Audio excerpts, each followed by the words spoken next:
Welcome back into the GSMC Dead Ball Sports Podcast, brought to you as always by the GSMC Sports Network. And for our fourth segment of today's show, let's talk a little men's college basketball, shall we? It's been a very interesting year. We've already talked about some teams that could win it all come March Madness time. Let's talk about some players that have defined the college basketball season thus far. Two in particular, deking it out for the Wooden Award, and a freshman who would only be the fourth freshman to win the Wooden Award in men's college basketball history. Cooper Flagg going up against Johnny Broome. Now let's talk first about Johnny Broome, who's had a remarkable season but now faces some time off with a quote-unquote significant ankle injury, as we've heard from Auburn's camp.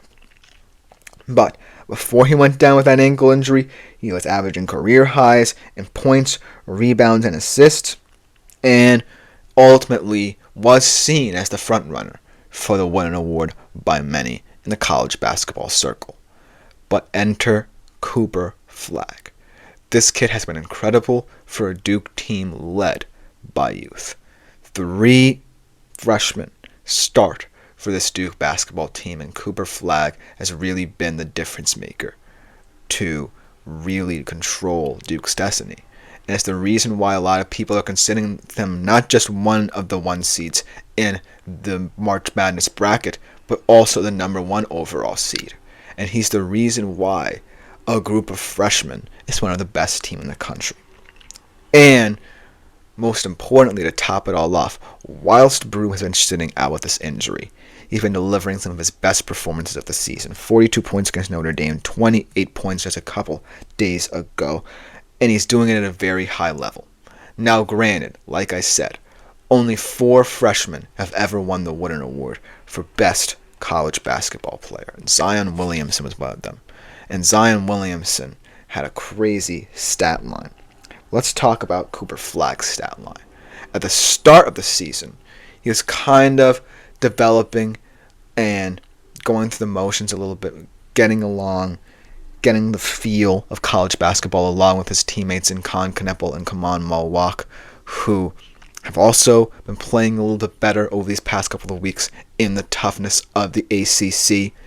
But I do feel like Cooper Flagg has been the one to elevate his game in a way that can challenge Johnny Broome should he come back before March Madness.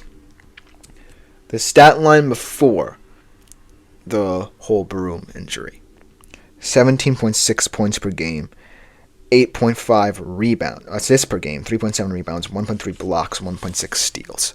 Incredible two-way stat line, but not a split that ultimately catapults you into frontrunner status in terms of the Wooden Award.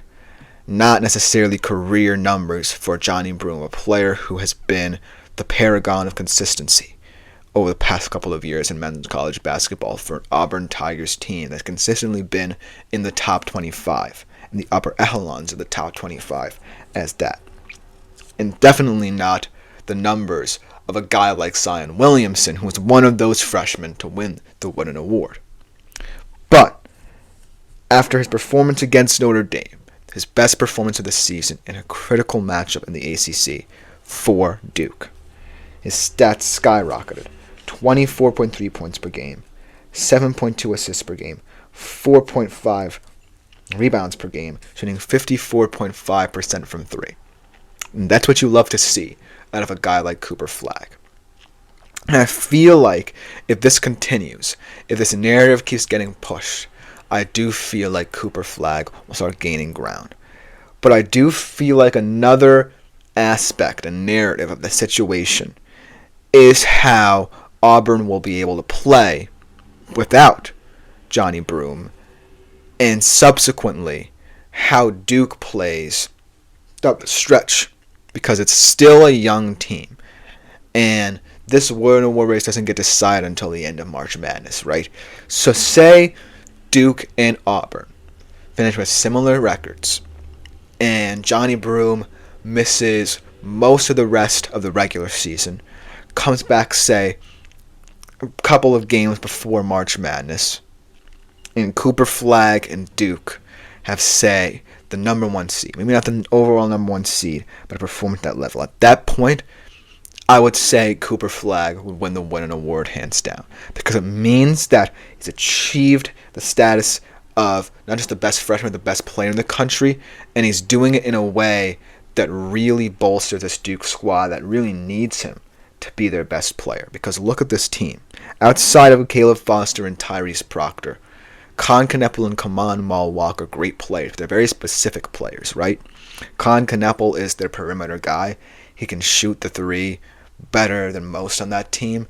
And Kaman Malwalk is the game wrecker down low, grabbing the rebounds, driving to the rim, really occupying space in the paint. But Cooper Flagg is the best two-way player out of that freshman crop. He can do it all. He can steal the ball from you, get forward in transition. He can shoot the three. He can drive to the basket. He can bring the ball up. And I feel like that aspect of his game is entirely underrated, especially for someone who's a freshman expected to lead this Duke team to, at the very least, Elite Eight or Final Four.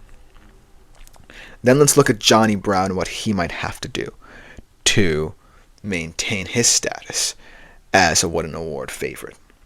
Because the situation I put forth is definitely difficult to come back from, but it's not insurmountable if Auburn goes on a run in the tournament. And when we look at Auburn, this is a team that for the first time in quite some time has a lot of transfers within it. They've had to rebuild through the portal, but they also have a couple of freshman stars. Tahad Pettiford, someone who I'm familiar with as a New Jersey kid, watching him play with Hudson Catholic, who can also be an incredible player for this Auburn program. But they definitely have a lot of interesting players who transferred over. Denver Jones, Chad Baker-Mazara, Miles Kelly, all guys who can really help this program, as we've seen in their first win without Johnny Broome. Yes, it was a close game, but ultimately that these guys can perform, and these young guys can perform as well. So I think that the narrative surrounding Auburn and Johnny Broome is that if Auburn performs well without Johnny Broome, it might be to his detriment, but if Auburn does struggle without him, maybe win a couple games, but not necessarily as handily as they would with him, then that also bolsters his case. And it also depends on the timeline of this injury. As of right now, I'm not necessarily certain when he comes back, but if the significance of this injury is as severe as it sounds, it looks like he might miss almost all the rest of the regular season to try and come back from March Madness, which would mean that this Duke team just has more time to coalesce, more time to grow, most importantly, prepare for a March Madness run. Auburn, on the other hand, is really going to have to figure out life without Johnny Broome, and when he comes back, it might be a little bit static in how they play, because they would have grown so comfortable without him that reintegrating him back into the squad would be tough, even though he, in his own right, is one of the best two-way players in the country, and it might not matter. So ultimately, it's really down to three or so things. The development of Duke as a team, because if Cooper Flagg makes everyone better around him, which is already starting to happen, then I think that just goes to show how mature he already is as a freshman, and even gives him more momentum in this Wooden Award race.